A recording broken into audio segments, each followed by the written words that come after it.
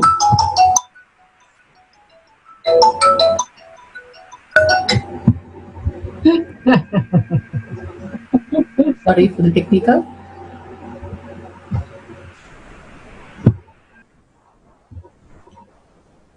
Please go ahead and share with Sri Kailasha Kotiyar manifesting power. And more when we enrich, we are pulled out of delusion.